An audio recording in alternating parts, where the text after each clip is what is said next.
कई बार हमारे जीवन में ऐसे अवसर आते हैं जब हम अपने लक्ष्य की ओर बढ़ रहे होते हैं और कुछ लोग हमारा विरोध शुरू कर देते हैं। विशेष रूप से ऐसी स्थिति तब आती है जब हम किसी सुधार या बदलाव की दिशा में आगे बढ़ते हैं, फिर चाहे वो बदलाव समाज के स्तर पर हो या जिस जगह हम काम कर रहे हैं वहां के वातावरण में हो। जब हम समाज में बदलाव की ओर आगे बढ़ते हैं तो वो सभी लोग हमारे विरोध में उतर आते हैं जो नहीं चाहते कि किसी भी प्रकार के बदलाव को बल मिले।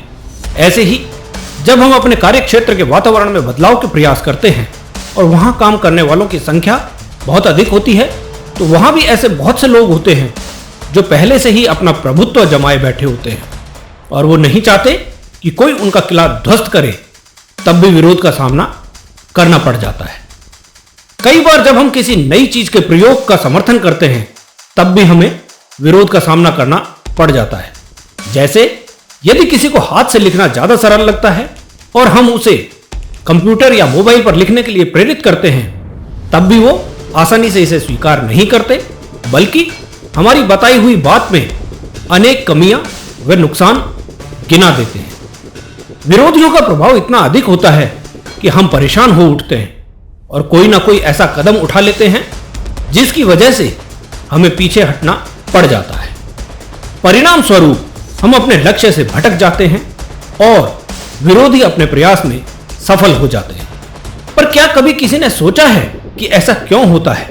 इसका सबसे बड़ा कारण है हमारा अपने लक्ष्य के प्रति सजग ना होना, हमारा अपने आप में आत्मविश्वास ना होना, आने वाले विरोध के प्रति सजग ना होना, साथ ही हमारे समर्थन में न्यूनतम सहयोग ना होना हमारी इस विफलता का सबसे बड़ा कारण होता है। पर हमें हमेशा एक बात ध्यान में रखनी चाहिए कि जब भी हम कोई ऐसा काम करेंगे जिससे किसी के स्वार्थ को नुकसान होता है या किसी की महत्वाकांक्षा को चोट पहुंचती है या हम किसी बड़े बदलाव के विषय में आगे बढ़ते हैं तो निश्चित रूप से हमारा विरोध होगा ही। ऐसी स्थिति में अपने आप को कमजोर नहीं होने देना चाहिए। अपने आत्मविश्वास को कमजोर मत होने दो, क्योंकि यह विरोध हमारी कमजोरी नहीं, हमारी ताकत है। जब भी कोई ऐसा काम करोगे जिससे किसी के स्वार्थ को हानि हो रही है तो सबसे पहले उन सभी रुकावटों का अध्ययन करना चाहिए जो हमारी विरोधी बन सकती हैं। हर बदलाव की 3 मुख्य अवस्थाएं होती हैं। पहली, ज्यादातर लोग विरोध करते हैं, बहुत घनिष्ठ या निजी लोग ही समर्थन करते हैं। दूसरी, कुछ लोग समर्थन करने लगते हैं और कुछ विरोध, यानी 50-50। तीसरी, ज्यादातर लोग समर्थन में आ जाते हैं और विरोधी बहुत कम बच जाते हैं। पहली अवस्था में लोग अक्सर ये कहते नजर आ जाएंगे कि ये नामुमकिन है, जो कर रहे हो वो सही नहीं है, तुम्हें बहुत परेशानियां आएंगी, इससे ये नुकसान होगा, इससे किसी का भला नहीं होगा, वगैरह वगैरह। लेकिन जब अपने लक्ष्य की ओर कदम बढ़ाओगे तो इस तरह की बातों से विचलित होने की बजाय उन्हें अपना सफलता का पहला कदम मानते हुए उन सभी विरोधों का बारीकी से अध्ययन करो जो हमें अपने लक्ष्य से दूर कर सकते हो।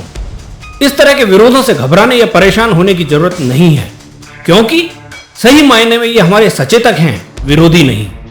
ये हमें सिखाते हैं कि जो भी करने जा रहे हो उसके लिए किस सावधानी की आवश्यकता है, उसमें क्या दिक्कतें आ सकती हैं। ये सब बातें हमारे प्रयोग को और अधिक सफल बनाने में सहायक होती हैं, क्योंकि हो सकता है हमने उन सभी बातों पर विचार ही ना किया हो जिनके बारे में हमारे विरोधी हमें सचेत कर रहे हों। इसके पश्चात जैसे जैसे हम अपने काम में सफलता प्राप्त करते जाएंगे, लोग अपने आप हमारे समर्थन में खड़े हो जाएंगे। इसके अलावा कई बार हमें अपनों का भी विरोध झेलना पड़ जाता है जब हम उनकी इच्छा के विपरीत कोई काम करते हैं या किसी नई दिशा में कदम बढ़ाते हैं। जैसे हमारा मन पढ़ाई में कम लगता है, वह किसी बिजनेस में, किसी खेल विशेष में या किसी अन्य कार्य में अधिक, लेकिन हमारे पेरेंट्स को वो काम ज्यादा सही लगता है जो या तो वो खुद कर रहे होते हैं या हमारा कोई परिचित किसी कार्य विशेष में सफल हुआ होता है और सभी के लिए एक आदर्श बन चुका होता है।